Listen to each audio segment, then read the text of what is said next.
So, Draegan, I've heard you've 100%ed another game recently. I have, and I feel so ashamed because even though I have finished the game, 100%ed one, it's literally the only game that I've finished all year out of about 7 or 8 games that I've started. All year, as in last year included, or just from January?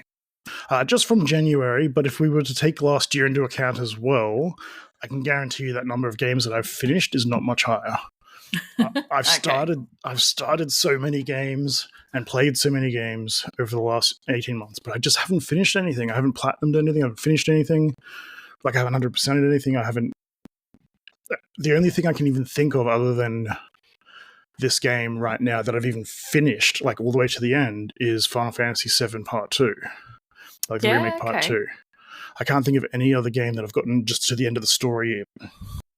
That's so easy to do, though. I don't think I've actually finished anything for the last year or more as well. It's ridiculous. Yeah. If you're neurodivergent and can't finish a game, what the hell chance do I have? True. I said that the wrong way around. If you're not neurodivergent and can't finish a game, what the hell chance do I have? I can't keep my mind on anything.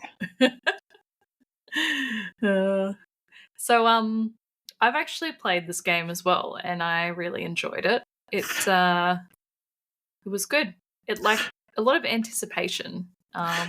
Yeah. So the game in question we're talking about is Gone Home, for those who are just dying to know what game I've played. I totally thought we'd already said the title. I don't think we had, but yeah.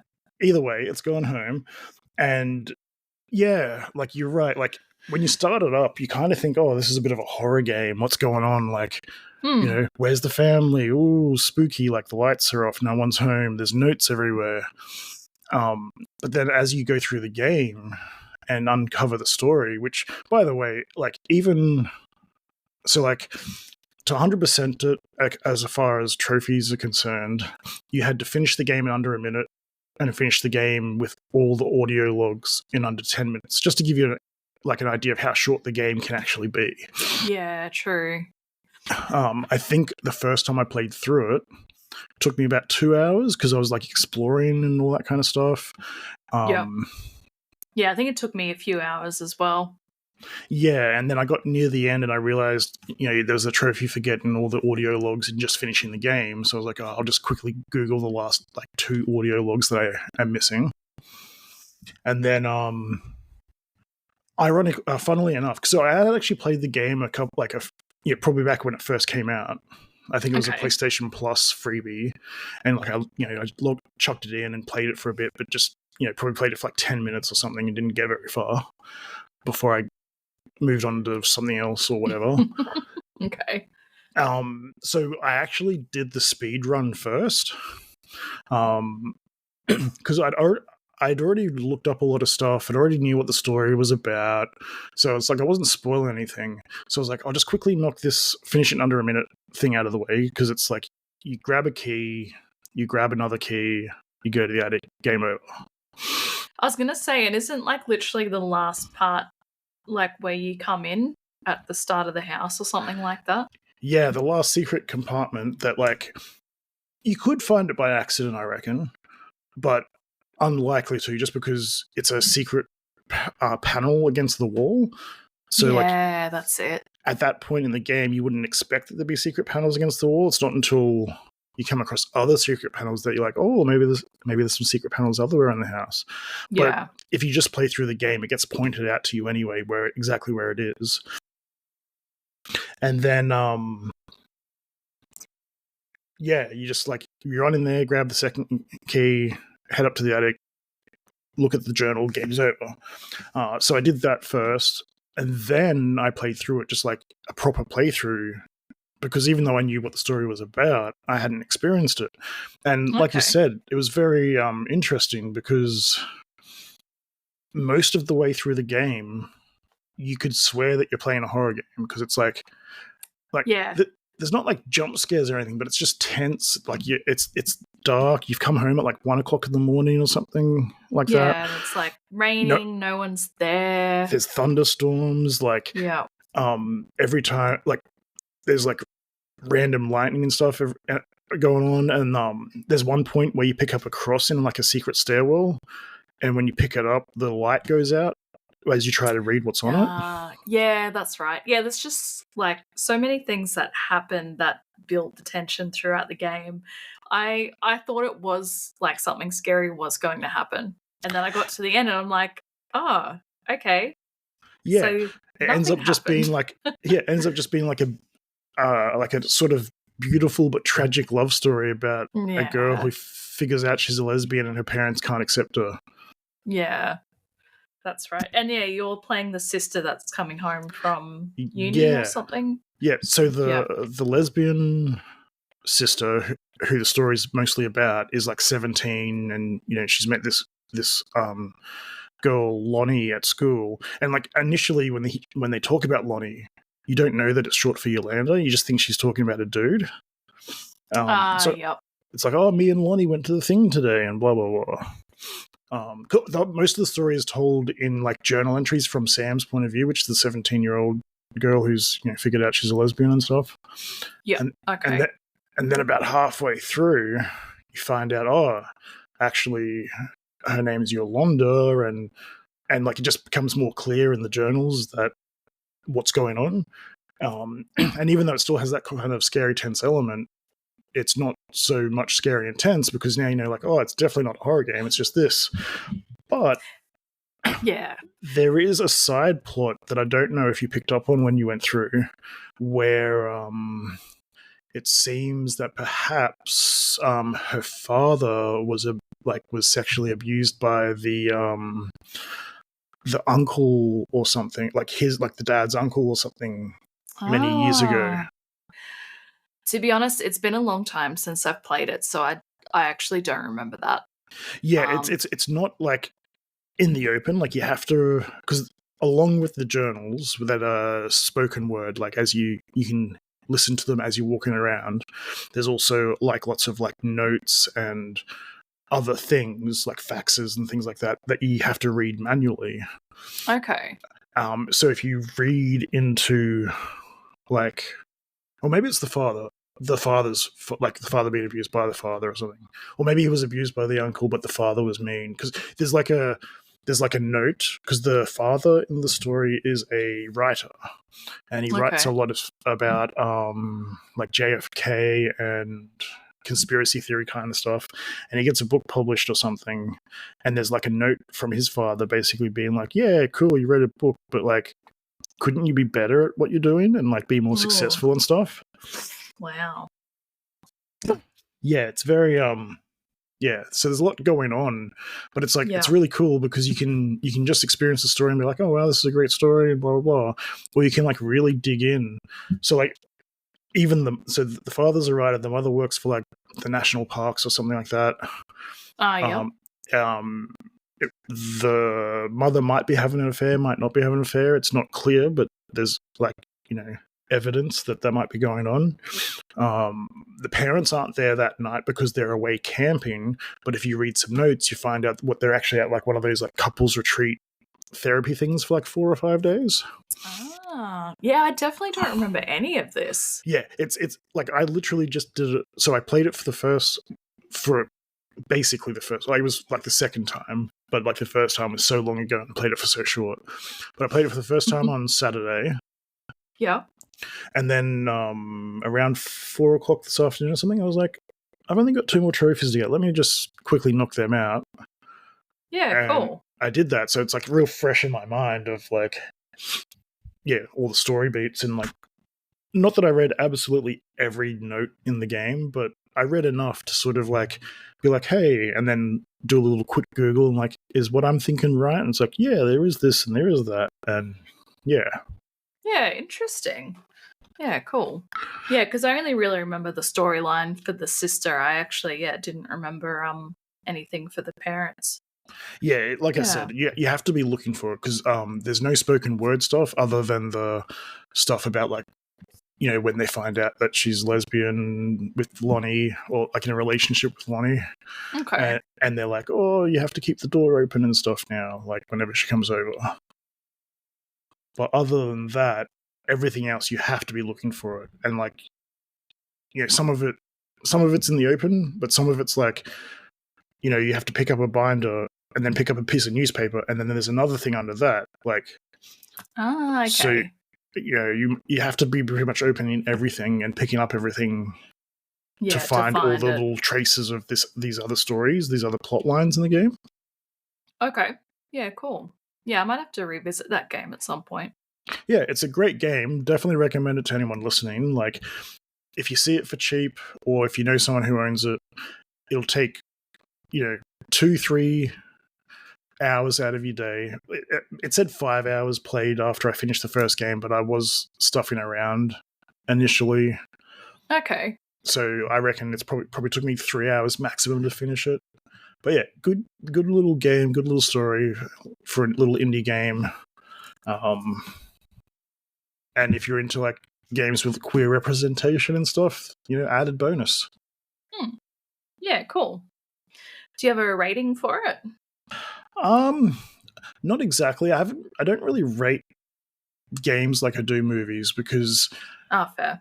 Because like, I don't know, there's too many, like, it could have a good story but crappy gameplay, and that doesn't make it bad, but you know what I mean? Like, I guess I would give it like a 7 or an 8. Like, if you had to force me to give it a rating, like 7 or an 8. Like, it's a really good story, but at the end of the day, you do just walk around and pick things up. Like, there's no combat, there's no like running away from anything like the Outlast games or anything like that. There's no like, you can't there's not even like a sprint button or anything like that. Like, you're literally just walking around the house, taking your time, having the energy build up. And it's not a bad thing, but it's like, it depends on what you want out of a game. Some people don't like the walking simulators as they're described. But if it's got a good story, I don't care. Yeah. And like, totally fair. It could have had a crappy story, but the gameplay could have been like amazing. It could have been like, there's a game called The Witness where it's like, there's a story in there, but you don't care because the whole thing's just about walking around the island and solving all the puzzles. Oh, okay. Yeah, like, it just depends on what you want out of games. Like, Horizon Zero Dawn is an example. I've platted that, and like, you can just finish the story and whatever. And you might be like, oh, it's like a 7 out of 10. But then you might be like, oh, I've done all the side quests as well, and that's bumped it up to like an 8. And then, or you might be like, oh, it took too long, so it took it down to a 6, even though the story was. Yeah, I just find it harder to rate video games because you have to factor in your own personal enjoyment, I feel. And that makes it harder to recommend to other people necessarily. Yeah, okay. Yeah, I can get that. I feel it's better to just kind of like talk about what you enjoyed, what you didn't enjoy, and just let people take that away from it than being like, oh, it was a 7 out of 10 or whatever. Where movies are a bit easier to rate like that because there's no interactive elements. Like, the story's either good or it's bad. The effects are either good or bad. There's no like, oh, the story was good, but when I found that secret behind the second door, there was like half an hour of movie that I didn't want to see, and that ruined it for me. Like, yeah, okay. Yeah, there's a lot more elements to gaming than just watching something. Absolutely. And I can definitely rate them. I just, I feel it's better of like a, hey, if you like these kinds of games, you'll love it. Or if it's like, if you like good story and don't care about gameplay, like those kind of ratings I feel are just better or easier to be, I can't think of the word, but like, relatable, easier to be relatable to that, where with a movie you can be like, oh, 7 out of 10, 10 out of 10. Like, and you'll be like, oh yeah, cool, I've got a vague reference of what that means. Yeah. All right. Well, we do actually have a movie that you can rate that we saw yesterday. But I guess yes, we did. Spoiler alert, I'm guessing we probably will spoil some stuff by talking about it, but we did actually go see I don't even remember the title. I just know it's the new Captain America movie. It is Captain America Brave New World. And, that's it. And yes, I would like to think that by now it's pretty common knowledge that we're going to spoil just about anything we talk about. Yeah. But yeah, it was brought up, and then probably a valid point. At least in the description for the episodes, I'll start putting in, a spoiler warning for people who are new and might not realize. Yeah. But I don't know. It's like, if you want to listen to a podcast or you want to look up anything about a movie that you're into or whatever, it feels a little bit like if you're going to look for information, you're going to get spoiled. Like, you know what I mean? Like, even if it's by accident. Yeah. Yeah, that's totally fair. That's why usually movies and shows and stuff, I won't look at anything until after I've seen them. Sometimes I won't even do it with games, depending on like what kind of game it is. Like say The Last of Us Part 2, for example. I didn't look up anything because everyone was spoiling the story and everything. So every time I even saw the word Ellie, Joel, Last of Us, Fireflies, I was just like, scroll past. It's like, nope. Yeah, I wanted the story just to be fresh and new. But if it was just like, I don't know, the next Tekken or something, I'd be like, yeah, fuck yeah, tell me all the characters. Tell me what modes there's going to be. Like, it really just depends on the kind of game that's coming out. Or like, for example, Xenoblade Chronicles X is coming out soon, but it's a remaster of an old game.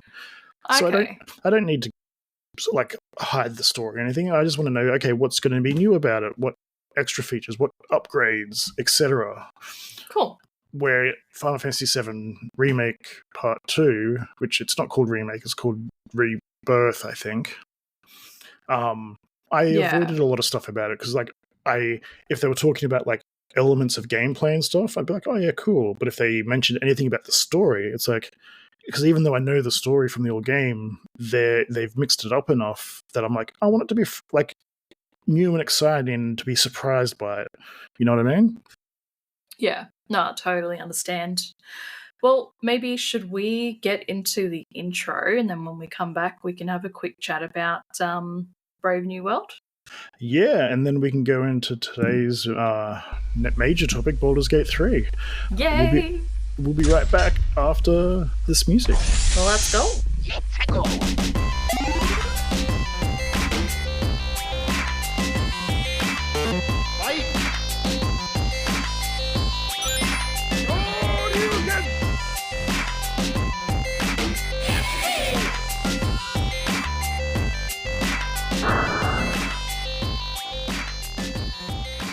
You were almost a Jill sandwich.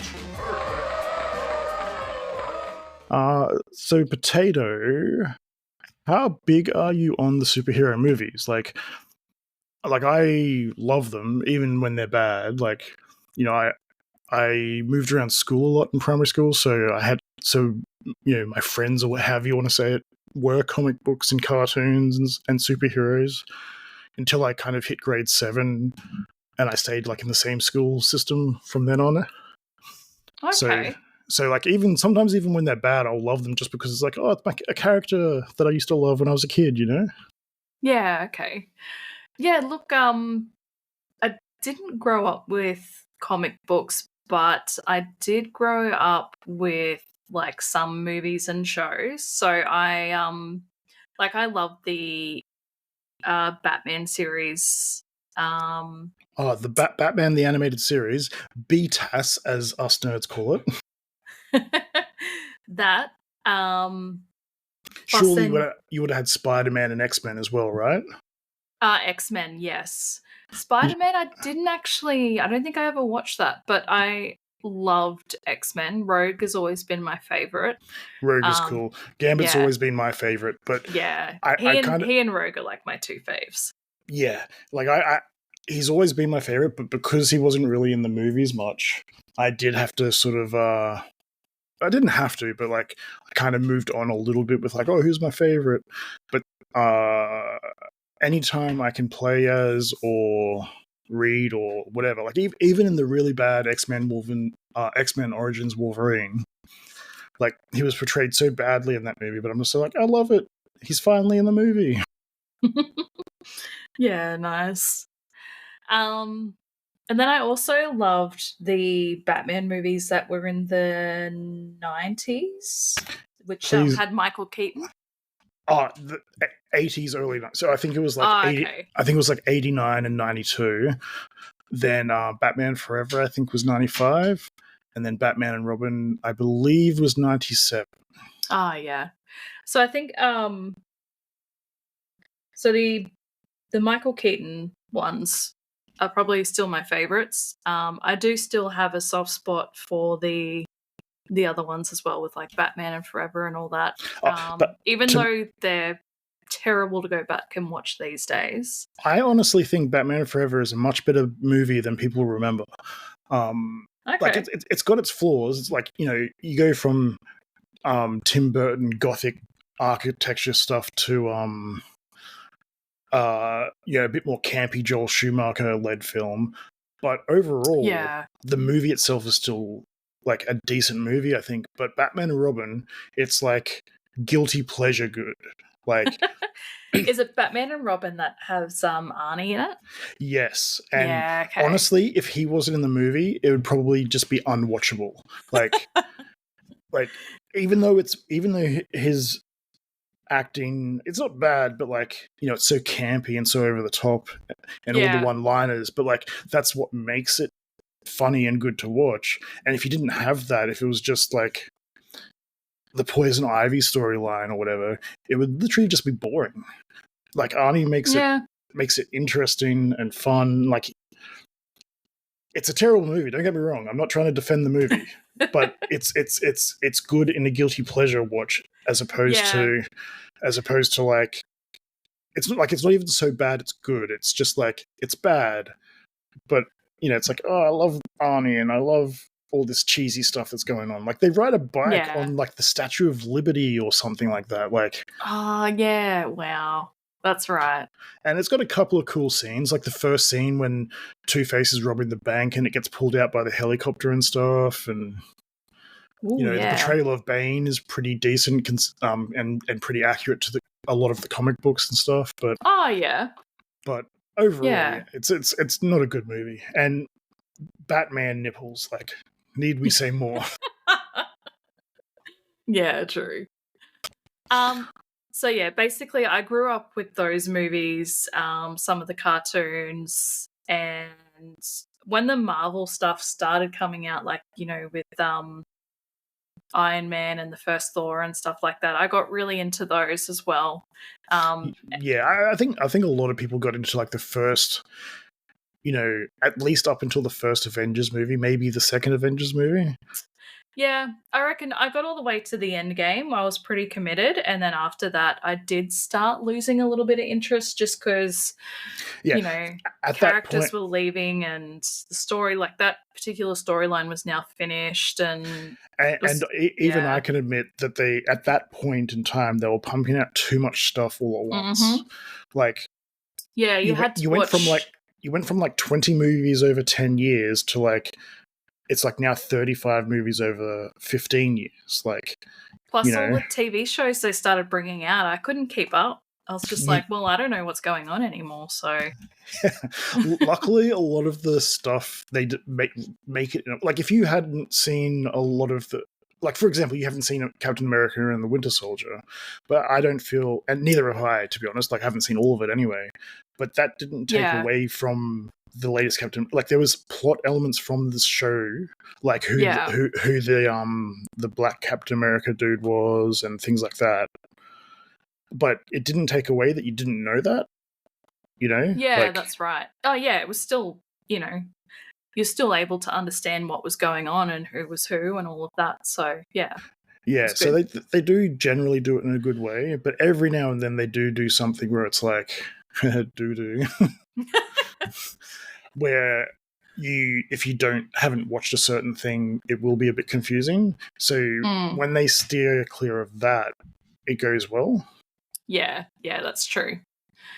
But yeah, I thought Brave New World was pretty solid, considering there's stuff that you and I both haven't seen leading up to it.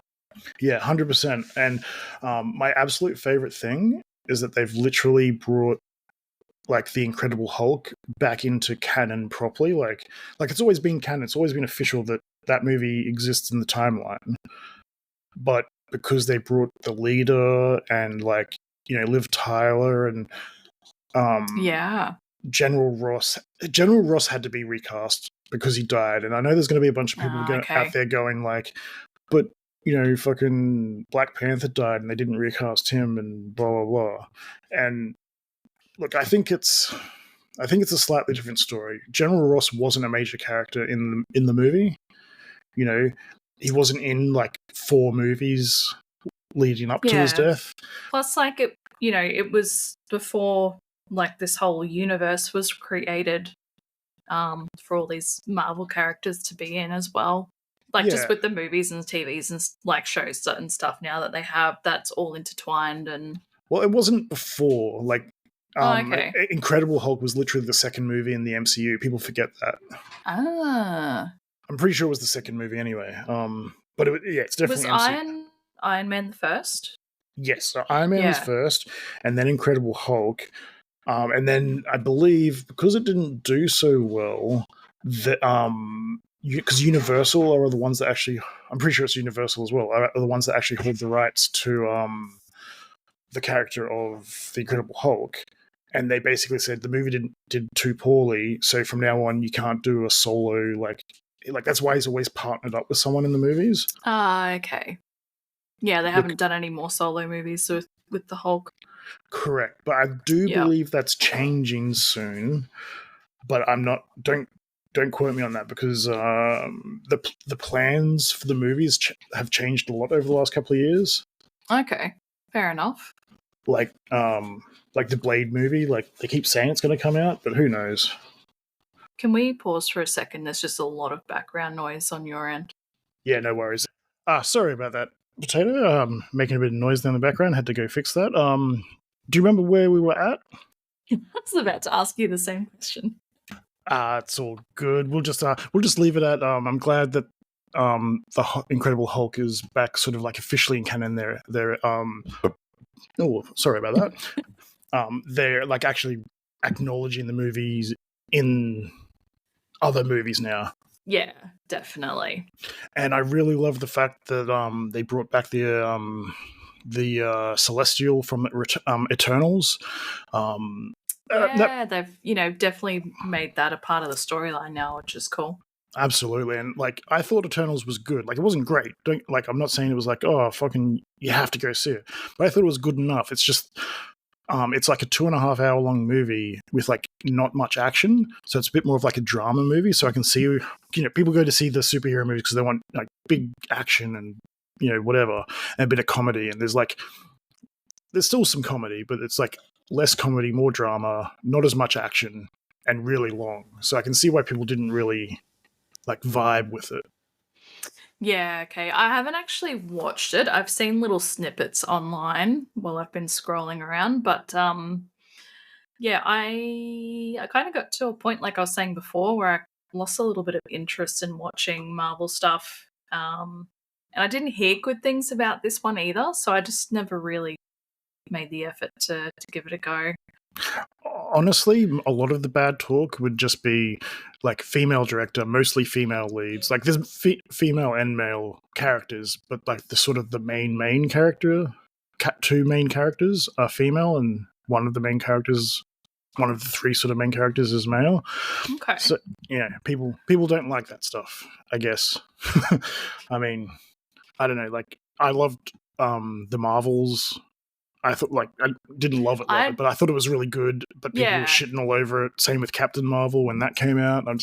I don't understand it. Like, I don't either. Like, I don't know. I do understand it, but I don't. If that makes sense. Yeah, true. I guess like this day and age, it's like, why does it have to be a thing? Yeah, people say like, oh, it's pandering and stuff, but it's like, I don't know, people have short memories. Like, no one really was bothered when they cast Michael Duncan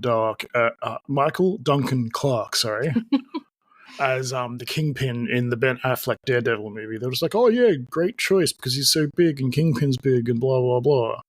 Yeah, but like you change the race or the gender of someone in another role of a fictional character that doesn't matter, like the Little Mermaid, and everyone loses their minds. Yeah, true. And it's like, you've got the new Devil series, like the new series plus the older new series, where you have Vince D'Onofrio playing the Kingpin, and he fucking kills it. But that doesn't take away from Michael Clarke Duncan's performance, and neither does Michael Clarke Duncan's performance take away from the Vincent D'Onofrio performance. They're two different movies, two different ways to play the character. Yeah. I don't know. If the acting's good, just let it be. Like, I'm seeing it now with The Last of Us, because like they're like, oh, they cast Bella Ramsey as Ellie, and she's like, doesn't look anything like her, too ugly, blah blah blah. But now in the new season, they've cast someone that's pretty in one of the roles, and they're like, oh, they just cast her because she's pretty. It's like, what the fuck do you want? Oh man, yeah, it just never ends. Yeah, like no one made a fucking big deal that Joel was Hispanic, and they recast the brother to make him Hispanic to make it make more sense, rather than having like Pedro Pascal playing Joel and then having like a white brother. But the female character, and then I see good memes where it's like, are you really upset that the 14-year-old isn't hot enough for you? And that all goes back to that objectification that we were talking about in last episode, actually. 100%. And Bella Ramsey is a fucking phenomenal actress. Fucking oath she is. I think she might even be a she. I think she might be a them. But my point being is they're great. They're phenomenal. The show, I don't know if you've seen The Last of Us show, but it's fucking amazing. Like, again, I've only seen bits and pieces, but yeah. Oh, you got to watch it. Yeah. Funny man from Parks and Rec. What's his name again? Ron Swanson, but that's not his name. Yeah, well, his real name actually is eluding me at the moment. But I've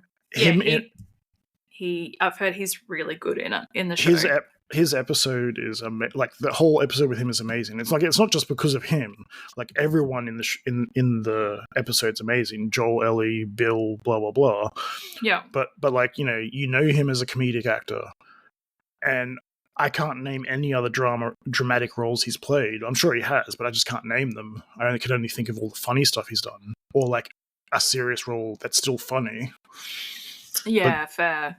But this one, like, he just, he kills it, and then again, people just got upset because they're like, oh, too much gay agenda, and it's like, he's gay in the game. They just don't focus on it. Like, they told the story of Bill a bit differently from the game to the show. Okay. But it was like, it was great. As in, like, it was kind of nice having that backstory. Because when I don't know about for anyone else, but for when I was playing the game, and you were learning little snippets about Bill's backstory, I was like, oh man, I wish they had delved into this a bit more, because it sounded really interesting. Okay, and then they actually did that in the show. Correct, and people were like, oh, so gay. Yeah. It's just funny because, like, being so homophobic, it's because like they're secretly gay or something like that anyway.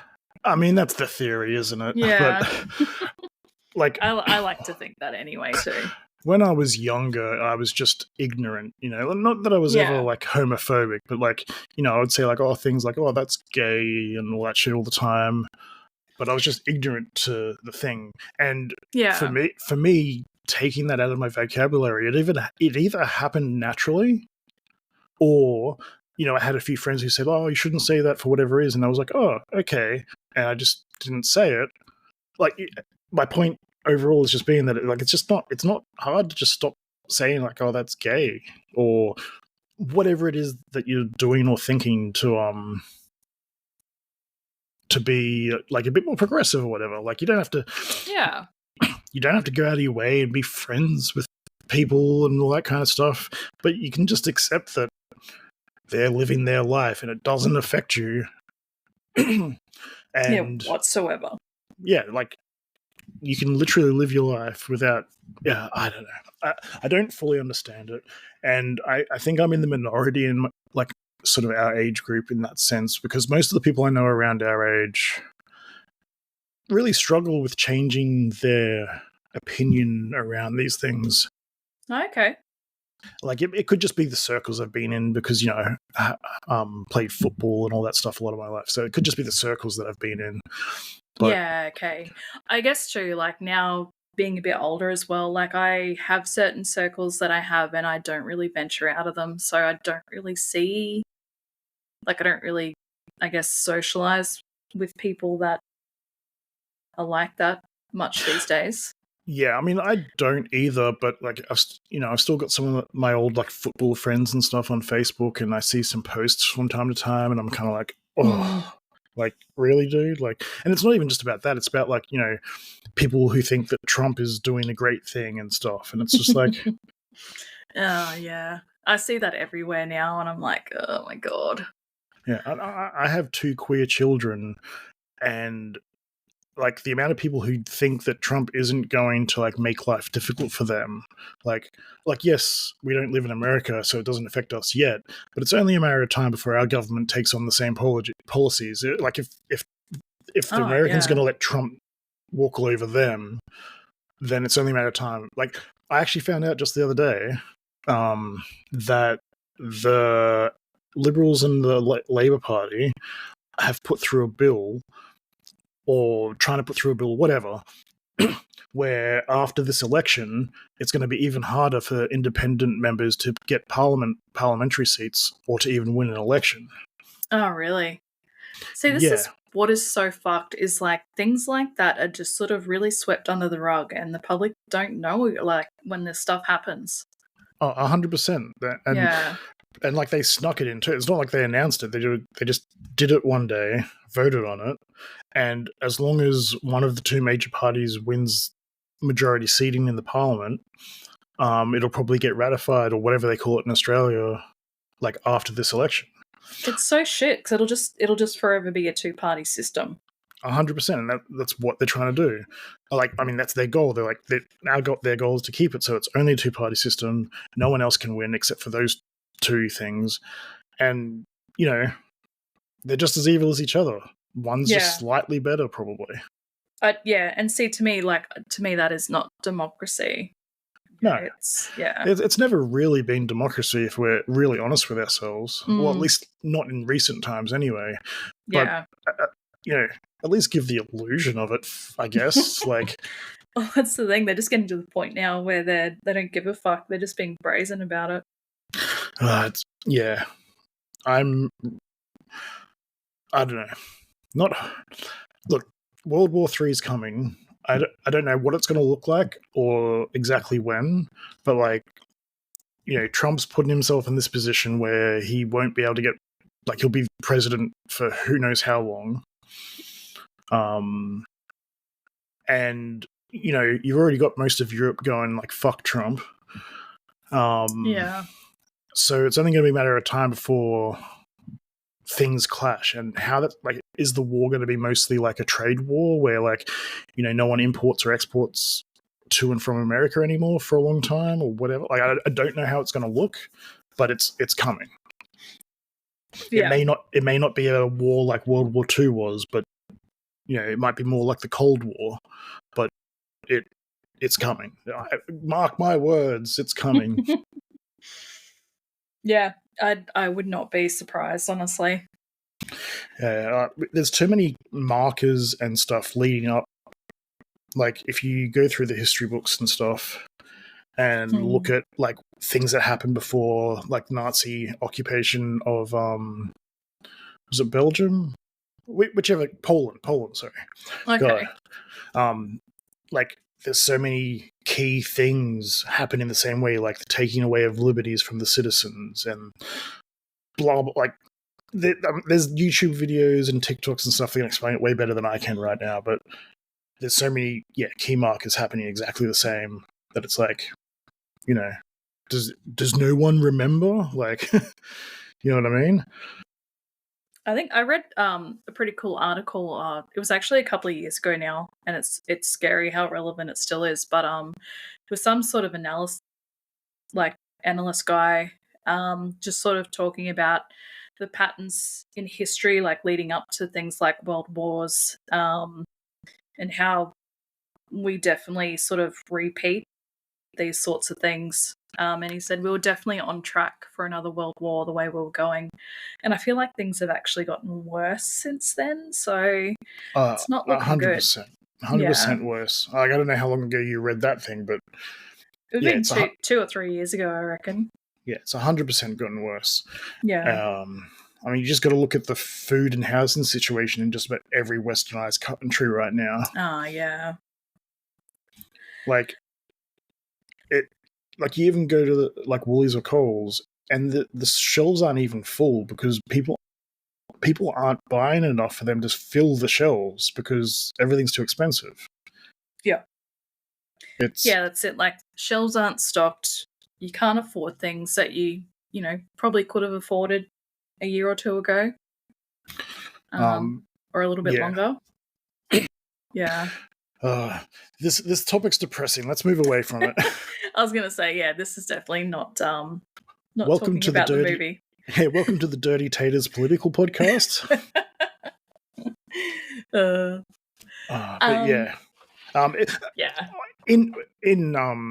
In actuality, though, it's actually kind of relevant to be talking politics while we're talking about Captain America, because the movie itself, it's very much like the Captain America and the Winter Soldier, where it's more like a political thriller with superheroes in it than it being a superhero movie with political thrills in it, if that makes sense to anyone.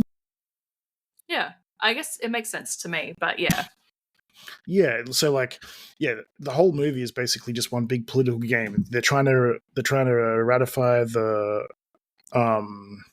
peace accords between Germany, Japan, France, somewhere in America or whatever. I think it was New Delhi from memory, so India. Yeah, India. Yeah, I think that was it.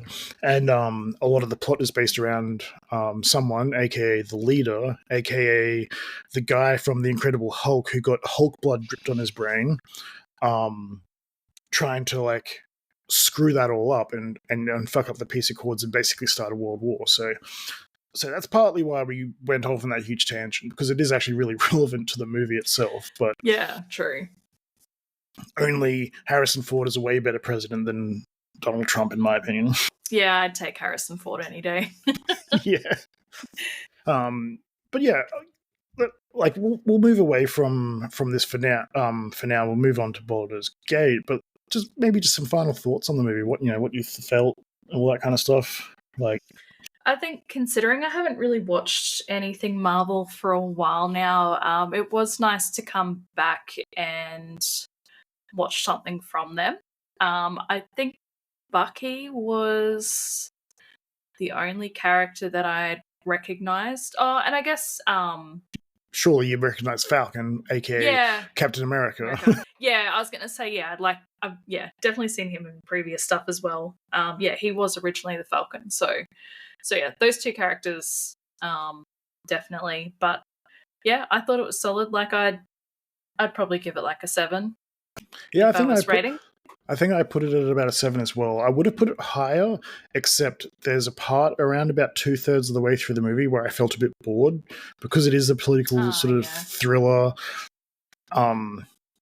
They start teasing the general turning into the Red Hulk, but they really drag that out. And there was just this period of about maybe 10 minutes where I just kind of felt just turn him. They're really dragging it out, and it was good, but just a little, a bit too long. So that dragged it down a little bit for me. If they had have sort of streamlined that portion of the story, I reckon I would have put it at an 8. Okay. Yeah, see, I didn't find anything too boring. I think the political thriller part had me engaged enough that, I was like, oh, are they going to war, or are they going to calm this down? So, yeah, I definitely agree with that. It's just, like I said, just that one section of the story where I just felt a bit bored in that part, because, like I said, they were trying to drag out tease out is he going to turn into the Hulk or not? But the way they did it for me was just a bit too long. Okay. And the only other downside, the other thing that brings it down a bit, from being a 10 or whatever, is that there's not really that much superhero fighting in it. And there's nothing wrong with that. But a lot of the ads and stuff were like, oh, Captain America's going to fight the Red Hulk. And I really thought that was going to happen way earlier in the movie as opposed to sort of being like just the final battle. Yeah, the main fight at the end. And it wasn't even that big of a fight. Like, it was a fine fight, but I expected more from it. Yeah, okay. I guess at the end of the day, like, if you're pitting the Hulk against someone who doesn't actually have any superpowers, like, there's not a lot they can do before they're going to get messed up. So yeah, that is true. Although he does have that Wakandan suit that like absorbs the power a bit and the kinetic energy or whatever it is. Yeah, and then like he can use it to like explode out. So like, and plus he can fly. So like they could have done some stuff. Yeah, and like I said, I felt like if they had had him turn into the Red Hulk earlier in the movie, they could have dragged out the fighting over the rest of the movie. And like, he gets fucked up at first, but then he like out agilities him, and then later on, because they ultimately end up appealing to like, because like he's not actually a bad character in the movie. He's been turned into the Red Hulk against his will. Yeah, he didn't know that. Yeah, he didn't know he was doing that. He rages out, and then they appeal to like, oh, what about your daughter? And like, look at all that kind of stuff. I don't know. Like, I can see why they did it the way they did, because having him just rampaging for like half of the movie wouldn't have made sense either. Yeah. But I don't know. I just feel like they could have done a bit more with the Red Hulk, considering he was such a big part of the advertising. Yeah, that's fair. Yeah, they did push that a lot. It's like most of the posters, I think, are like a picture of the Red Hulk punching Captain America's shield. Yeah, and I think even the trailers is like mainly based around that last fight with them two in it. Yeah, and again, there's nothing wrong with it.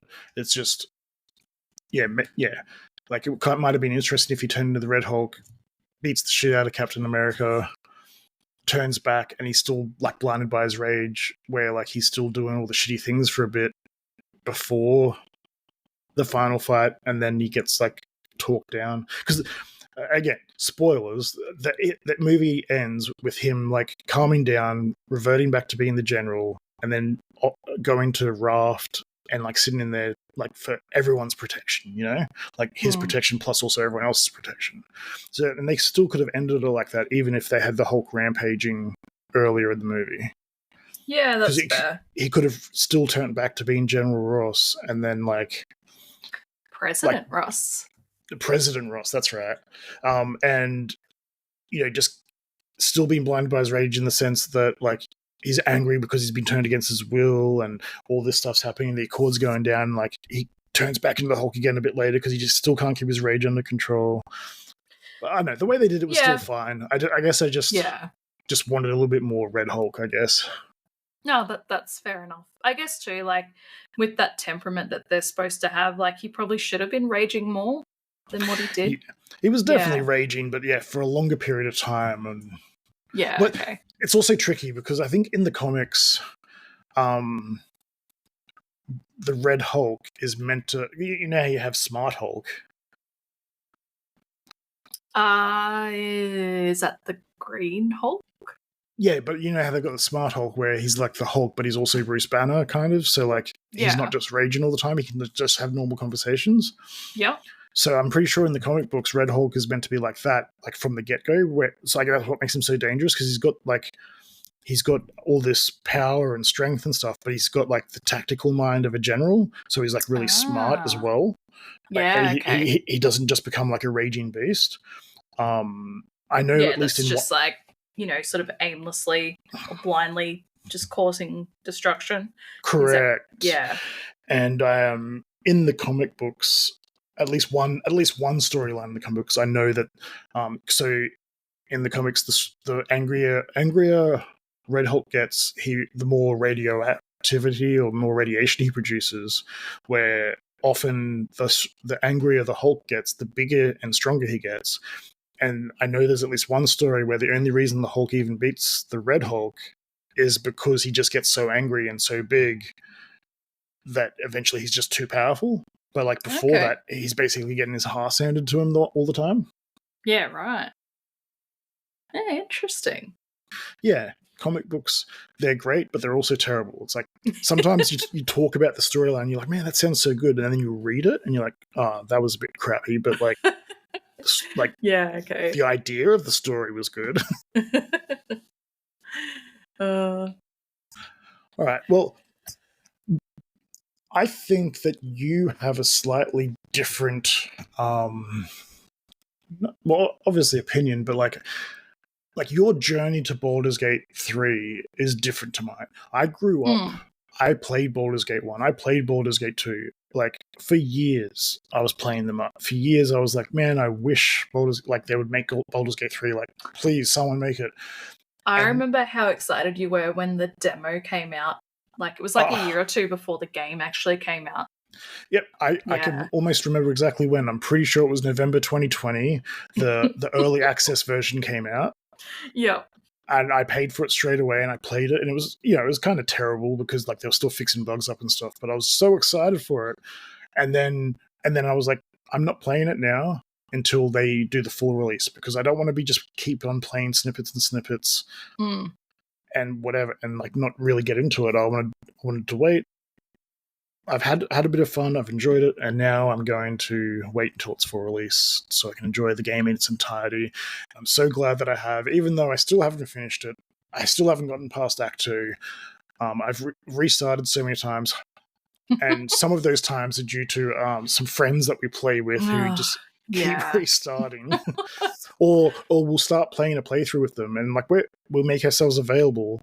But then Seb, for example, would had a day off work or something, or a couple of days off work, and was like, when he came back to us, he was like, oh yeah, I've already finished it. Like, I'm like, we're like, what? We're playing with you. He is honestly the worst. The literal worst. And I hope he hears this, because I will soundbite it and I will say it to his face.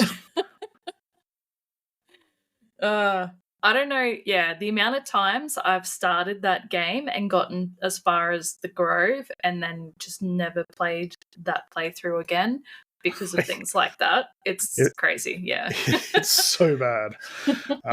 That's why I ended up buying it on the PlayStation 5 as well. Not that I had to, but I was going to anyway, let's be real. And I've got a playthrough on that where I'm just like doing everything. And then I just played on the computer when like you guys want to play. Yeah, that's fair. That's cool. Well, so what's your Baldur's Gate journey like? Like,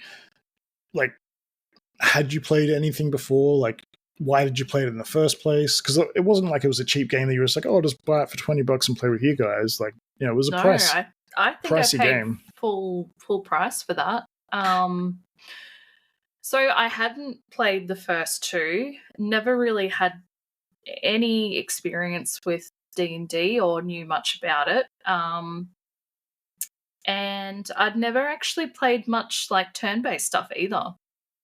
Yeah, right. So it was all fairly new for me. So you'd never played something like Final Fantasy Tactics or Disgaea or Fire Emblem? Those are just the ones I can think of off the top of my head. Yeah, okay. So I think from memory, I played a Final Fantasy demo on like PlayStation 1 or 2 when I was young. Couldn't get past this one fight and just never played it again because I was like, fuck you. That's fair. That's pretty much what I did with Demon Souls on PS3. And I think that was probably my only experience with turn-based gaming until Baldur's Gate 3, honestly. Baldur's Gate 3 and most Final Fantasy games are a different type of turn-based. Okay. So I can't remember. I think they're called tactical turn-based. When it's like Baldur's Gate 3 style, where it's like top down and you move your character and blah blah blah like that. Okay. But the theme behind them is still essentially the same. It's just that one's a bit more actiony and flowy, and the other one's a bit more like take your time and really think about it. Yeah, okay. Which is Baldur's Gate 3. Like, if you can really take your time to think about your moves and what you're doing with your strategy for a Yeah, fight. 100%. So, yeah. And you can do that with, like, say, the original Final Fantasy VII, but it has a little timer. Okay. So like when it's time for your move, you can sit there and have a think, but they're going to keep attacking you while that happens. So you've got to really like fast pace it. Okay. Yeah, interesting. There are options where you can slow that down, so like it pauses kind of while you're selecting your moves and stuff. But like you would only do that maybe your first time playing through to understand what the game's like. Once you become a bit of a veteran in playing Final Fantasies, if you do that option, you're weak. Okay, noted. But yeah, no, I grew up playing games like Front Mission and Final Fantasy Tactics and Disgaea and like even Fallout had a tactics game that came out, and like I'm sure if I really got a list, I could think of like other tactics style games that I played back in the day. It's just I can only really think of some of those more popular ones, and Front Mission wasn't a super popular one, but I played the fuck out of it because I loved it. You play as characters who ride mechs around. It's like, what's not to love about that? Yeah, sounds pretty sick. Jinx. Do you have we could go on and on about like the different classes and blah blah blah. Dude, but I could talk for fucking days about this game. I am so obsessed with it. Yeah. Do you have a favorite class? Because if we break down like class by class by class, like this podcast will go for a couple of days, like Potato said. So I haven't tried all of the classes yet, so it's hard to pick a favorite. But for now, from what I have played so far, Druid's up there. I really... Yeah, Druids are solid. Really enjoyed that. Yeah. That and... So one of my solo playthroughs, I am playing as a rogue, and that was actually a lot more fun than what I thought it was going to be. Rogues are basically like the... No, actually, my apologies. I was going to say rogues are like the bards, and they're a bit of everything. But no, rogues are fun because... all the lockpicking, the stealing, the deception type stuff that you can do to like get around like combat and stuff. Yeah, like always fun. Bards are good, because bards are basically a little bit of every class. Okay. So like they've got a little bit of magic, they've got a little bit of druid spells, they've got a little bit of like lockpicking ability, they've got a little bit of like night fighter ability, like.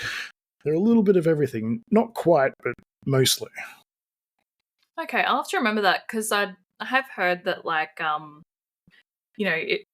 like playing this game, if you want like a well-balanced party, picking a bard is usually the best way to go. So, I mean, it's hard to say, like, especially when you're playing the tabletop version, because like. When you're playing the tabletop version, you're not limited to rules on a computer. You can like, if you've got a good DM, you can kind of like, manipulate things how you want. Like for example, if your DM allowed it, you could like, as a mage, you could cast magic hand or whatever it's called to like squeeze their heart and kill them. That way, even though it doesn't technically do damage, like. They'd be like, okay, we'll do a roll to see if you stop their heart, kind of thing, blah blah blah. So like you can get really creative with it. And Baldur's Gate 3 is one of the most creative games in terms of like allowing you to fuck around with the environment and use your abilities on things that you wouldn't expect and stuff. But it's still got a limit where when you have people and imaginations and no computers holding you back. Just some of the things, like I've been involved in one or two campaigns, and just some of the things that people come up with, and you're just like, I would not have thought of that. Yeah, true. I have very limited experience with D&D. It's something that I think I'll be diving more into in the near future, just because it is so fun. But yeah, just people think of and come up with and what you can do. It's just insane. Like, yeah, you can pretty much make it whatever the fuck you want. And the DMs just sort of got to go along with it and make it work in with whatever they've come up with for the story. Yeah, that's what I love about it. But it's also like, you know, you can get really assholey about it in the sense that like you can just really make it difficult for the DM sometimes. Yeah. Okay. Cool. I would say that, like, I haven't played every single class 100%. Like, I've probably, over the course of the 3 games, I've probably tried most of the classes. Okay. Earlier on in the piece, I would, like, in Baldur's Gate 1 and 2, I'd usually be a ranger or, like, a mage or a sorcerer. Yep. I have to say wizard is pretty cool, too. Yeah, wizard, mage, sorcerer, like, they're all pretty much the same class. It's just like, you know, one can use all the spells, but you can only ready them. One can only learn spells by learning them off scrolls. Yeah. Like, it's just mostly the way the magic's handled, but they're essentially like, yeah. Anyway, all the same. Yeah. Not the same, but like their function is essentially the same. Like, the way they play is essentially the same. But like, for example, one of them, you can only choose like a class of magic, so you can be like an enchanter or a evocation or whatever. Where one of them is like you can literally use every spell in the game. You just have to like assign it to the right slots or something. And another one is like, or maybe one of them you can use every spell in the game, but you just have to learn it off the scrolls. And then another one is you can learn every spell in the game, but you can only choose so many spells per level, kind of thing. Okay. So it's like you have access to all the spells, but you can only have like 5 in your like equipable spells thing in the first level, for example, and so on and so forth. But as I've been playing Baldur's Gate 3, Druid has been fun, but I would say an Eldritch Knight is probably my favorite at the moment. Is that under Paladin? No, it's just a fighter, and when you get to level 3, you can do a specialization where you can learn spells, and you're not restricted. Like, usually when you're like a wizard, mage, sorcerer, you can only wear like light armor or like robes to cast magic. Yeah. But the Eldritch Knight can cast magic. Like, they've learned to cast magic with like medium armor or something on. So if I wear heavy armor, I can't cast spells, but I can cast it with medium armor, so I can have more protection. That's cool. And then I usually choose an elf, so I can specialize in bows, so I can be like this fully ranged dude. But then if I get, you know, ambushed, I've got the strength of a fighter to like back me up. Okay, that's pretty sick. Yeah, I like it. Yeah. And then ranger is another one, just because I don't know, you know, it's probably the Legolas thing, but I know that I've been choosing a ranger since before Lord of the Rings came out. Like, Baldur's Gate 1 came out in 1998. I've been picking a ranger since all the way back then. So maybe it was like a Legend of Zelda thing. Okay. Whatever it was, I've been choosing a ranger for a long time. But in the first 2 games, the ranger was kind of a trash class. Like there was literally like bugs with it, and also like the first. So like they're up to like D&D edition 5e, or maybe further than that now. 5e is the last one I remember. Okay. The first couple editions, like 2 something or whatever, the ranger was just a really like it just didn't have access to a lot of stuff, and it was just a really underpowered class, and like no one would play it. Right, okay. But now with Baldur's Gate 3 and 5e and blah blah blah, it's come back to being a useful class, and like, you know, having a familiar and like being able to speak with animals, and yeah, and from like a role playing point of view,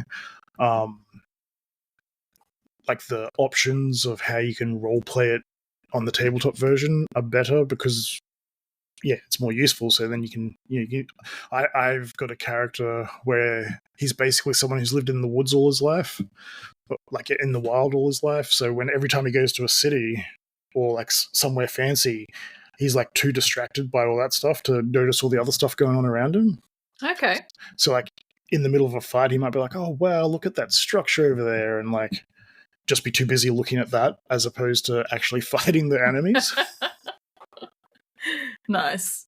Yeah, cool. I love how much backstory and effort you can put into your characters like that. It's Yeah, really like cool.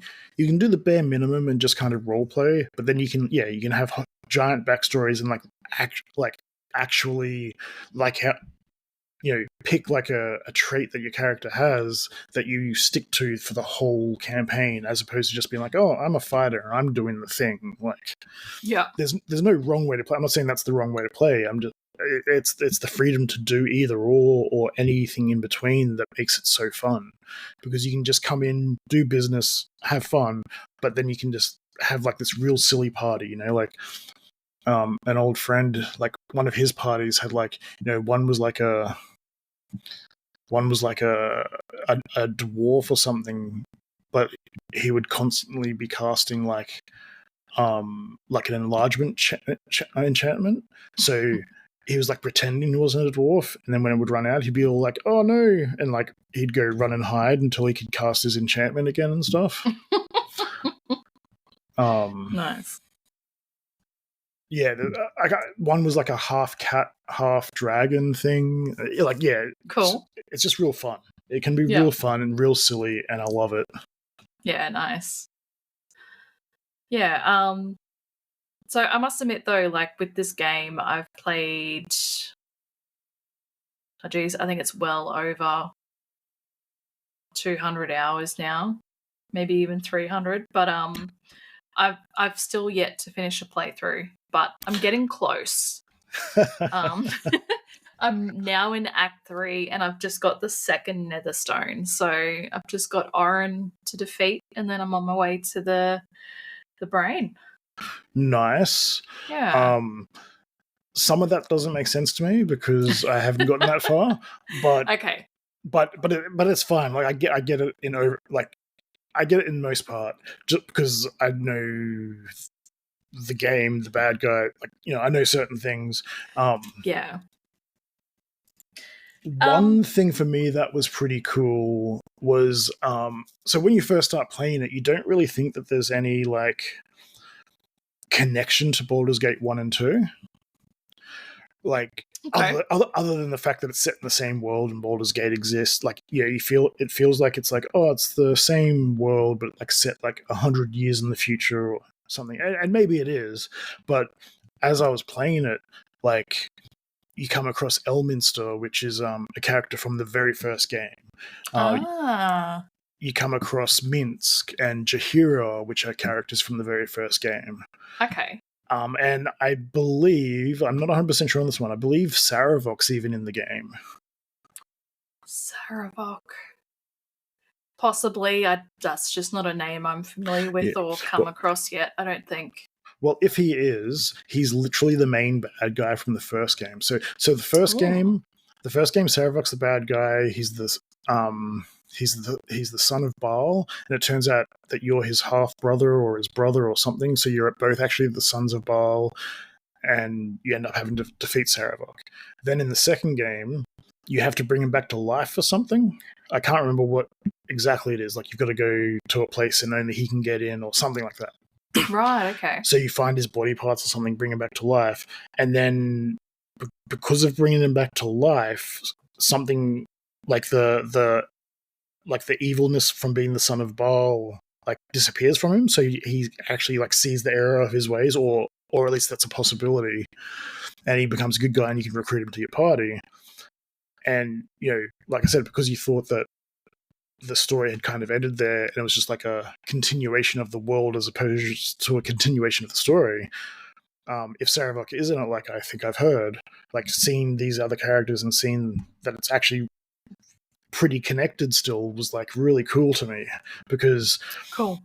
Like I said, growing up playing them for so like as recently, I mean, like, I've definitely played it in the last couple of years, but as recently as maybe 2015, 2016, I was still playing Baldur's Gate from time to time, like doing a playthrough and going, yeah, sweet, and then leaving it for a bit, then coming back and whatever.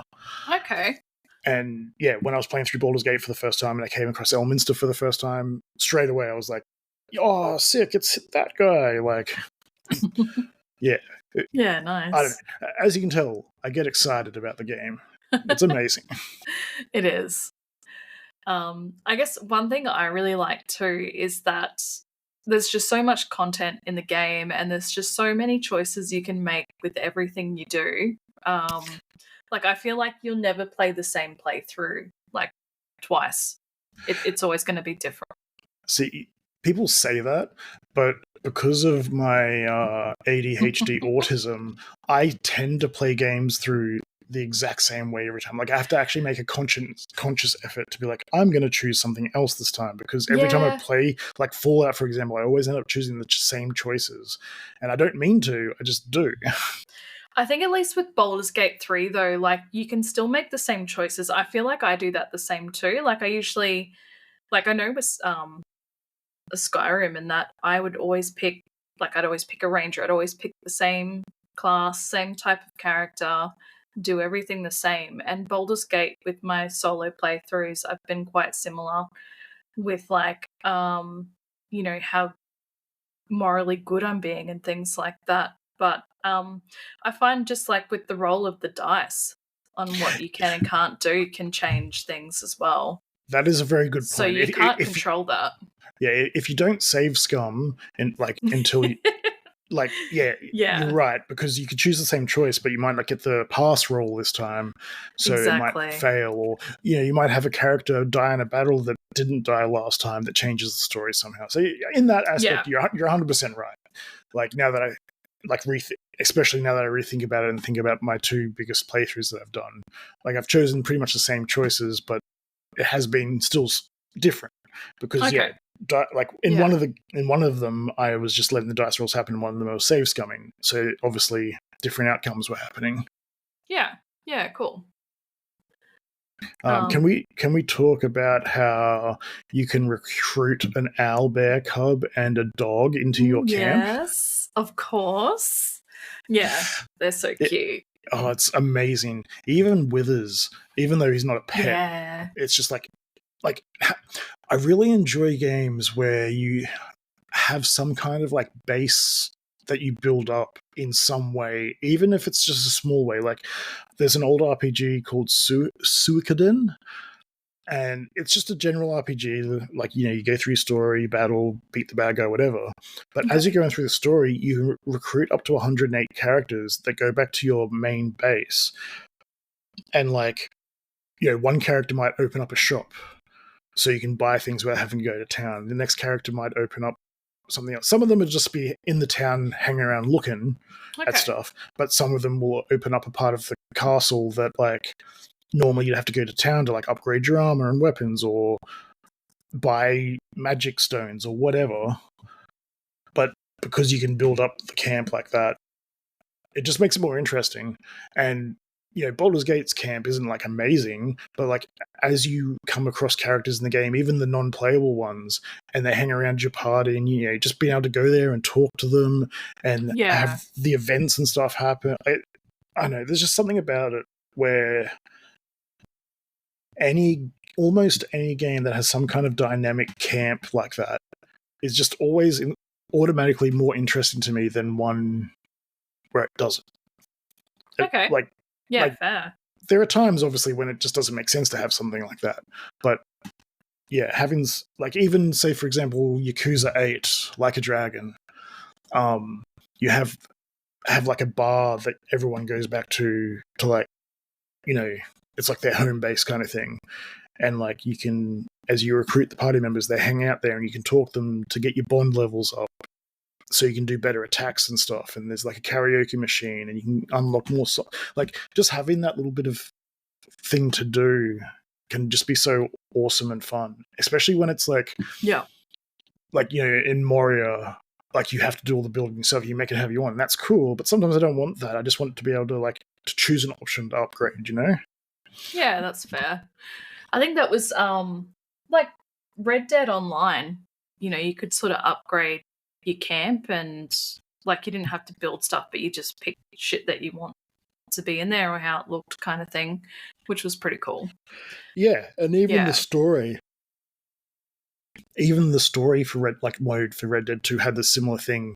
It was just a bit easier to unlock the stuff because it wasn't like multiplayer grind unlock type stuff. Okay. Like, Red Dead 2 Online's one of the better ones for that stuff, but it still takes time because you've got to unlock gold and unlock this, that, and the other. But in the story mode, you basically just have to like earn money and then just pay for it. Okay, well that's cool. Or sometimes you have to like get like like 3-star quality pelts off like a boar or something, plus some money. Like, but there's never like a barrier of like in-game premium currency like the gold in the online mode. Okay, fair. I guess too with like Baldurs Gate 3, like you don't upgrade anything in your camp, but yeah, the amount of NPCs that you have coming and going, I guess you don't even really think about that sort of part of it. You're more interested in what's actually happening in camp whenever you go to long rest or go back and hang out with all the party. Yeah, it changes it from being just like a through the motions kind of thing, like, oh, we're resting, to like you kind of get excited every time you go to long rest, like, oh, is there going to be a little bubble above the head saying they've got new dialogue options, or like, is a cutscene going to happen when this happens? Like, yeah, like you're going to get into a fight with someone, or yeah, is Astarion going to come and suck you dry tonight? It's funny, like so many people I know that have played the game are like obsessed with him, and I don't like him. I wouldn't say that I don't like him, but he's not my favorite character. That's like, you know what I mean? Like, it's like, I guess I've gone through my vampire stage, and now I'm onto my hot red demon stage. So Karlach's kind of doing it for me. And the first time I saw Gith Yankee boobs was kind of impressive. Yeah. Yeah. Yeah, she's a hot little thing too. I did perhaps take a screenshot when I got up to the sex scene on my PS5. Nice. It was mostly just to show Amber and be like, hey, look, boobies. Yeah, no. I bet you've got like a whole fucking folder full of screenshots. I do, but not of that. There's only about maybe 5 photos of that. Yeah. Sure. I swear, I promise. That's all right. Mine's like mainly photos of like fucking me passion on with Gale, pretty much. So yeah. Gale. I don't know what it is, but most of the male characters in Baldur's Gate 3 aren't my favorites. There's nothing wrong with them. Like even the druid Aslan. Is that his name, or is it something else? Whatever the druid. Halsin, that's it. Yeah. I was a letter off. Like I just like even him, who I thought I would get into because of the druid thing. I was just like, I'm not digging his story and stuff. Yeah. Okay. But like, I do love Minsc because he's a classic, and there's nothing. I haven't actually gotten up to him yet, so I don't know what he's like in this game. But if he still talks about his giant miniature giant space hamster. Oh wow. Yeah. Okay. So in the first game, he has a little hamster that is a miniature giant space hamster. So it's a giant space hamster that's a dwarf, basically. That's why it looks like a normal hamster. And he fucking loves that thing. And he's the classic like archetype of like, rolling a 1 for your intelligence. Okay, like, so he's not like the brightest of the bunch. No, he's he's low intelligence. He thinks the hamster comes from space and blah blah blah. And but he's like real strong, real loyal. Good character. He's just you just love it. Yeah. Okay. It's funny because like I'm pretty sure like Jaheira in Baldur's Gate 3 pretty much describes him the same way. Oh really? Yeah. That's great. Jaheira is very like spiteful, maybe. I don't know. She's very cold because in the first game, she has a husband called Khalid. Okay. And at the start of the second game, he gets murdered. Oh. So she kind of like becomes a lot more cold and callous after that. I guess she kind of comes across like that in number 3, but I think like as if you sort of recruit her into your party, then she's cool. Like Yeah, you know, like she's still kind of like a good person with a heart of gold, but she's just yeah, much more like in the first game. Like even in the first game, like a lot of her voice lines are very like leave me alone style stuff, but she's like much happier of a character. okay, But then when Khalid gets killed, that obviously breaks her a bit, and she just becomes kind of how you know her if you don't recruit her to your party. okay, fair enough. Yeah, she does seems like pretty, no nonsense, straight down to business kind of thing. 100%. Yeah. I know. We should definitely try and play through number 1 and 2. They're much shorter than Yeah. Baldur's Gate 3, if you want them to be. Like, you can just go around and kill everything and all that stuff. But yeah, they're much shorter, but they're classics and they're good. And yeah. Yeah. Well, I actually do have them. So yeah, I'll be keen to give them a go with you. Hells yeah. Yeah. What do you think like the graphics of Baldur's Gate 3? I'm impressed. I think they're really good. Like, there's nothing about the game that makes me think, oh, I wish they'd done this a bit better, to be honest. Yeah, like it's definitely not like the best graphics I've ever seen, but they're amazing regardless. Yeah. Like, I don't know, you couldn't ask for much more. If it was too much more graphically intense, it'd probably just run shitty on our computers or something because it's such a big game. Yeah, that's true. Like even I don't actually know what my graphics are set to for the game, but like every time I load a save, I've got to wait a few minutes for everything, like all the textures and everything to load in. But once it's loaded in, it's fine.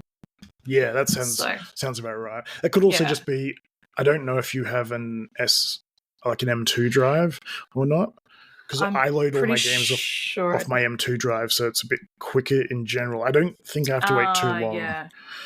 See, I think might actually be on my... I don't think it's a solid state drive. I think it's an old running disk one. If it's an old one like that, that would make 100% sense why it takes so long to load in. Okay. Well, if I ever reinstall it, I'll reinstall it onto one of my solid state ones. Yeah, that's a good call. But yeah, for me, once I could afford to get an M2 drive, I was just like, I run all my stuff off a solid state. I've got an old disk drive like you've got that I just like keep all my movies and editing and shit on. Okay. And all of my games get run off my M2 because it's not, I don't have like the top of the line M2, but even going from an SSD to my level of M2 drive is a huge difference in loading times. Oh, wow. Okay. Yeah, cool. The music is amazing in the game too. Like the first time I heard that intro song, I was like, oh my God. I've heard you sing that so many times. It just pops into my head all the time. I'll just be sitting there and it'll just be like, down, down, down by the river. Yeah. I can't help it. And like, I don't know where it comes from. Like, it's not like I just played the game yesterday or earlier. It just literally just pops into my head. I think it took over the space in my brain that had toss a coin to your Witcher in it. Oh yeah. God, I haven't heard that for a hot minute. That's been thrown out, and Down by the River has replaced it in all of its entirety. Okay. That is fair. It's a great song, but like there's not a lot of music in the game really. Like there is, but there's not. It's mostly background and ambient noise, but it just feels sounds like it just sounds right. Is the best way I could say it. Like that's true. There's no bits where I'm like, oh, this is a bit over the top, or like, oh, this is so anime or something. It's just like, yeah, good sound design is many different things depending on what the game is. But for this game, anything more than what they did would have been too much, I think. Like, you've played Breath of the Wild a little bit. Like, you know how there's not really music in the game? It's mostly just I mean, there's a little bit of music when you get into battles and stuff, but when you're just exploring around, it's just hearing the environment and stuff. That's all there really is. Yeah. And it's that kind of level of perfect for the game. Like there's music and there's like background songs going on, but it's like light, it's subtle. And every now and then they throw in a Down by the River, which is amazing. Yeah, true. Yeah, it's good. You go to towns and they're playing like medieval styled music and stuff, which obviously really fits the mood. Yeah, I do like that. Like, depending on where you are in the game and who you're sort of socializing with or interacting with could be dependent on what you're hearing, which is, that's really cool. Yeah, and like most games do that these days, but it's just another level. Like I don't know how many tracks they must have written for this game, but yeah. You never feel like it's repeating, or like, like especially with like old like Super Nintendo games and stuff. It's like it just feels like you're hearing the same song over and over again, and in some cases you are literally just hearing the same song on a loop for like fucking hours. Yeah, true. Yeah, it never Sonic feels like that. comes to mind with that, actually. Like, it is different music, but it feels the same. Yeah. It's all that diddle diddle diddle diddle doon doon. No, I like, being, I guess you could call me an ex-musician because I don't really play like I used to, and I don't have any bands these days and stuff. But like being someone who's really into music, not just from the listening side, but like from the being in bands, writing music, playing around the country a bit. Like, I just have this other level of appreciation that some people just don't have because they've never been on that side of the fence, if that makes sense to you.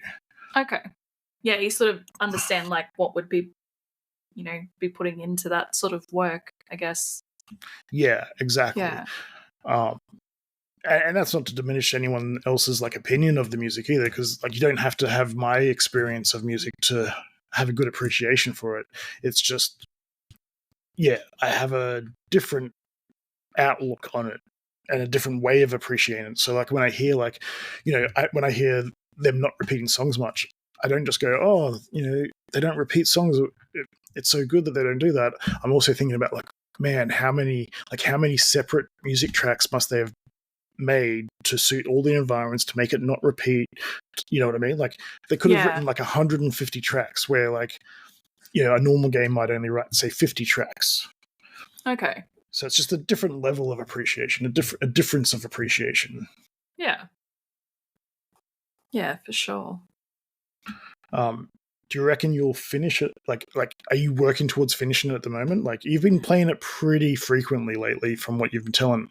Yeah. So what's happened was I did have my first solo playthrough, which I got to a certain part of Act 3, and then started playing a heap of multiplayer ones with like you guys, and I started my second solo playthrough because I was done dirty on the romancing on my first one, and I didn't want to go all the way back into Act 2 and fucking redo it all, so I was like, stuff it, I'll start again.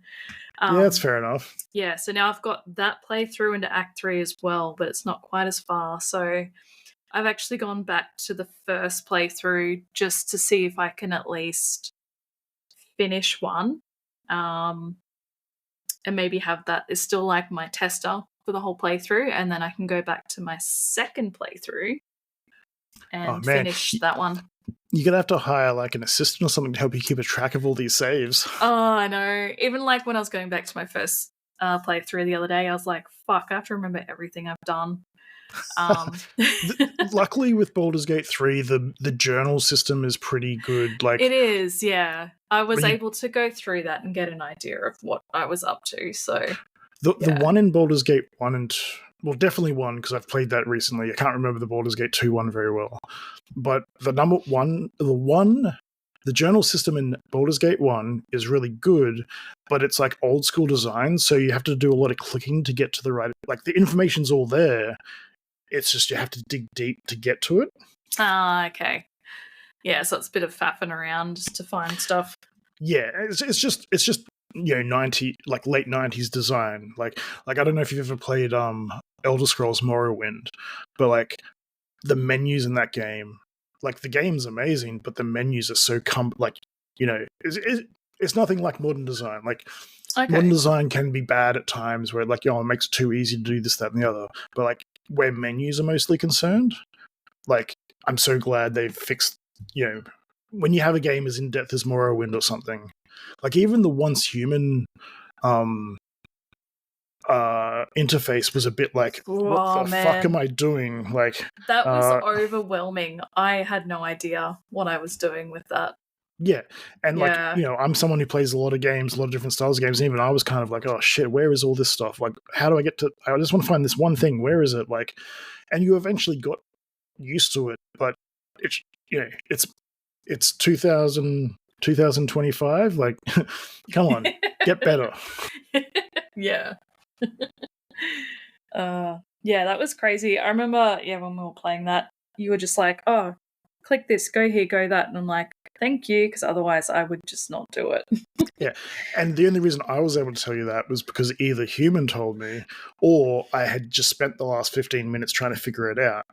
The one good thing about Once Human is I'm pretty sure that it had like a search function, so you could search for things, but it still took time. Like, it was, and that's what the old Morrowind interface was kind of like.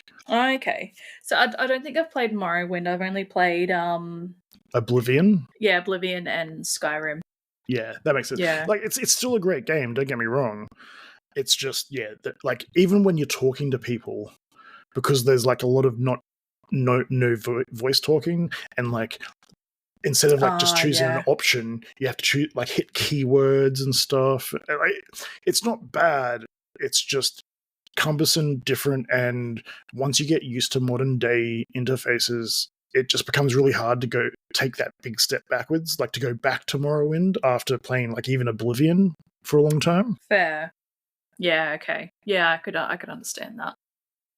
Yeah. That's why that was one of my dreads about Baldur's Gate 3, is that because RPGs still tend to get a bit too cumbersome with their menus and systems and stuff. Yeah. But, I must admit, like when I first started playing Baldur's Gate 3, I did find that a little overwhelming as well, because you just got all this shit up on the screen in different menus, and I'm like, I have no idea what any of this means. But once you sort of get an idea of it, it's actually pretty quick to pick up, and then it's easy to navigate. Yeah. And like for me, it was even easier to begin with, just because like, I have a history of playing RPGs. So like, true. Yeah, I struggled a little bit at the beginning to find where specific things were, but it was all laid out in a fairly intuitive, and like, most other games are laid out that way, or at least very similar. So it was like, sweet. And then just to come back to it, jumping into Once Human, like I know it was bad interface design because I was having so much of a hard time trying to find shit. Yeah, okay.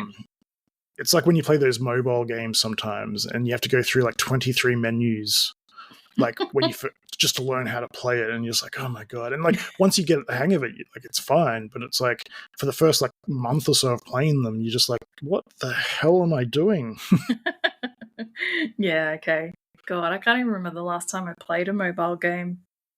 I mean, I play Marvel Snap on my phone a lot, and I think I play Diablo Immortal. I mean, I do play it, but I can't think of when I played it last. Diablo Immortal on my phone, but I don't play a lot of those actual mobile games anymore, like the build your base up, defend it from other people kind of things. Yeah, no. God, I think we're talking about like mobile phone games, aren't we? Yeah, like like there's one that I used to play called State of Survival, and it's like you build up your base, and then you like send like troops out to missions to like grab resources and stuff, and then like you'll ally with people, and then a war will break out, and like a lot of games follow that formula on phone. Like there many other, like you got your Bejeweled games and your Angry Birds types games, all that kind of stuff. That was what I mainly played, I think. Yeah. Well, I play Marvel Snap a lot, which is basically just a card game, a Marvel card game. I was going to say, is it just Snap, but Marvel stuff? It's not Snap. It's more like playing like Hearthstone or something, like the World of Warcraft card game. It's not the same as that, but it's more like playing that. Like cards have abilities and stuff, and you can only play so many cards a turn or whatever. And I could break it down for you, but basically, you just got to try and have more power on your side of the board than the other player, and then you play against real people and shit. Oh, okay. At least I think you do. It's probably a lot of bots. Who knows? Okay. Yeah, cool. Yeah, no, it's fun, and like it's free to play. I have spent a little bit of money on it just because I wanted certain Spider-Man things, but in the 2 or 3 years it's been out, I've only spent like $30 the whole time. Oh, that's okay. And I just played until I build up enough in-game currency and just use all of that to buy things that I want, and then I keep playing again. And, it has like objectives and daily tasks and stuff. So if you can focus on them a little bit when you're playing, then you can build up your gold and energy a bit quicker and stuff. Okay, yeah, that's cool. Yeah, no, it's a fun little game, and especially because the games usually take about 5 minutes to play. So like you're waiting for the doctor or something, you just pull it out, have a couple of games, whatever. Yeah, nice. Yeah. Do you have any final thoughts on Baldurs Gate? Like, do you think it's maybe opened you up to playing like other RPGs, like maybe playing Final Fantasy or Yakuza or something like that? Like, I can't think of. I never think of anything ever. But yeah, like, do you think maybe you're more open to that style of game now than you were in the past, or do you think maybe it's just like you just like this game and I think I'm definitely open to trying those games and seeing if I like them. Yeah, that's really cool. Yeah, but yeah, I with Baldur's Gate 3, for me it's top tier. Like, it's something I actually keep coming back to. So yeah. 100%. Like, I mean, for me, it goes without saying, just because even if it was bad, I probably would still come back to it, just because I love the franchise so much, and being able to explore that world again.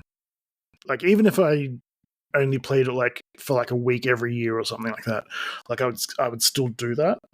It's kind of like Akira. It's kind of like Akira, where it's like I'll never get sick of that movie. I mean, I haven't watched it for a while, but like, I just love it so much that I'll never move away from it fully. It's like, if I'm not watching the movie, I'll read the manga, sorry. Okay. And then, it came to the movies like 2 years ago, so I went and saw it at the movies. And yeah, like, it's tattooed on my leg because I'm a weeb. Nice. Yeah, so like, it's always going to be something that, if you're not watching right there and then, it's, it's in your peripheral somewhere. 100%.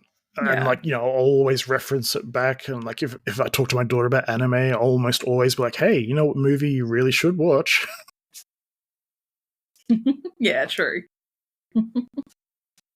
Yeah, no, that's really cool. Like, and like, you're not the only one, because it won heaps of Game of the Year awards. Like it was so good when it came out that there were other developers basically saying like, it's too good and it's going to make us all look bad, blah blah. Oh wow. I'd have to look up. True. I'd have to look up the articles again, but that's essentially what they're saying. They were saying like that Baldur's Gate 3 had set a standard too high for us to all live up to. And it's like, Larian even came out and was sort of like, we'll just make better games. Like... Yeah, pretty much. Because it's like some of the studios that were complaining were like studios that are like 3 times bigger than Larian Studios. You know what I mean? Okay. Like, they have the money and the time. They just don't, because they're like, oh, we've got to release the games every year or get them out super quick or whatever, and quality suffers when you rush. Like Baldur's Gate 3, I can't remember how long it was getting developed for, but before they released the early access. But the early access was like November 2020. And then the game itself came out in like 2023, I'm pretty sure. Like the full like release. So like they spent a good 3 years just refining it from then, let alone however long they spent on it before that.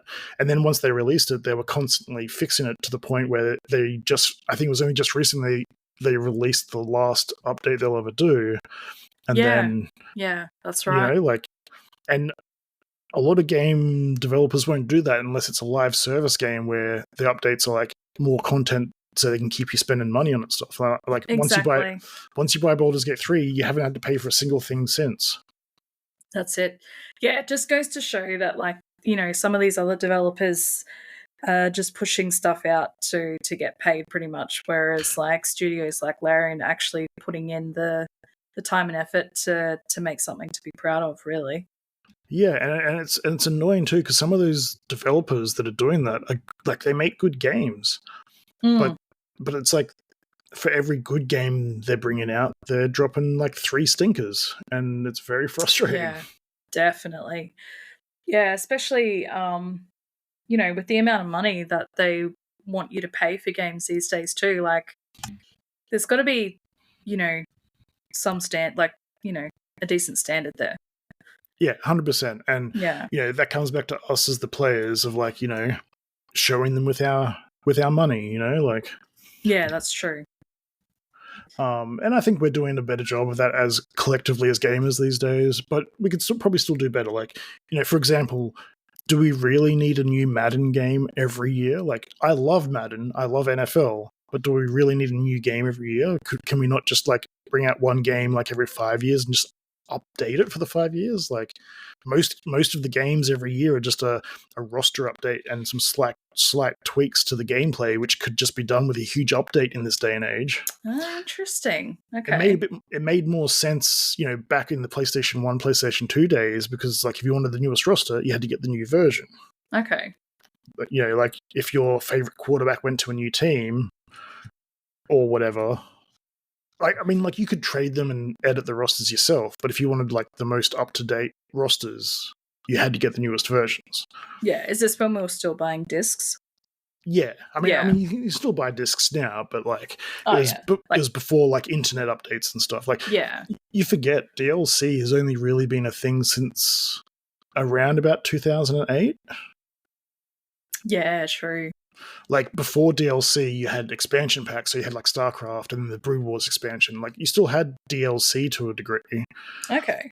But these days, DLC could just be an extra mission instead of it having to be something fully released. Yeah, that's right. So it made sense back then. But in this day and age where, they're literally not updating the game very much, and you could literally add patches to add in the new rosters and all that stuff. See, I think at least Sims 4, for example, I can't even remember when that actually released. That was quite some time ago now. So long ago. I would guess at the moment 2012 was when it came out. That's my guess. Yeah, I don't know.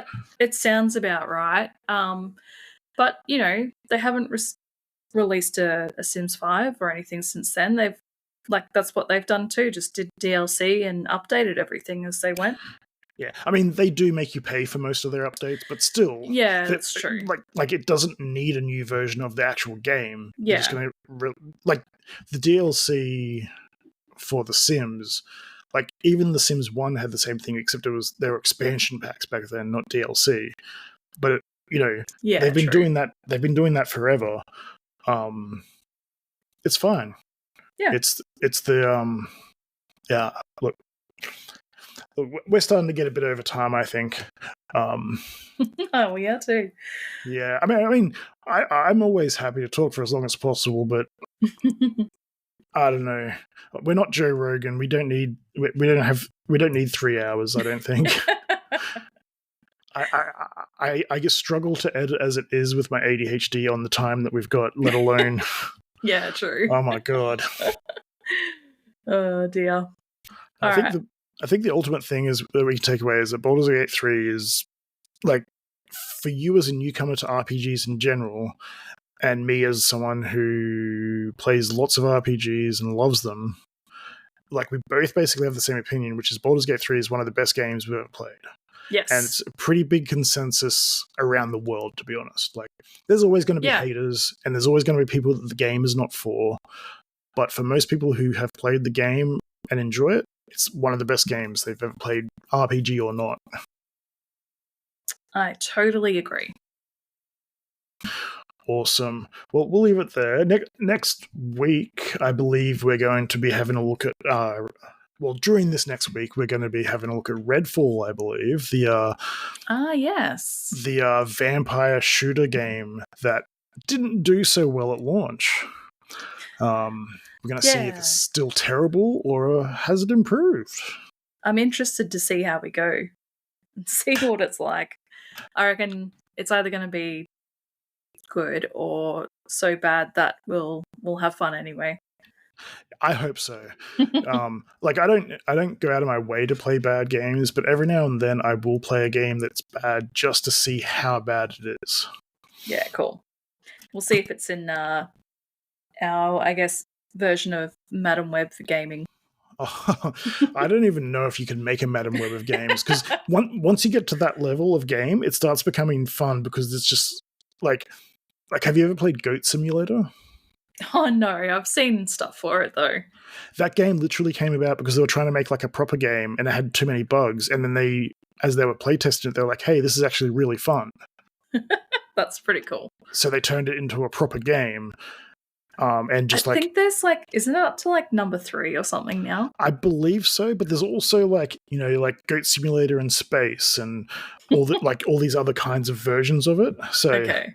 Yeah, I've played the original one. I had it on the Xbox One at one point, and it was stupid, but it was just fun. Like, one of the main mechanics of the first one is that you can use your tongue to lick things and drag them around. That sounds pretty cool. Yeah, it's super fun, super cool. But anyway, let's get going, and we'll be back next week with Redfall and whatever other rambling we get up to. Bye, guys. See ya! Perfect.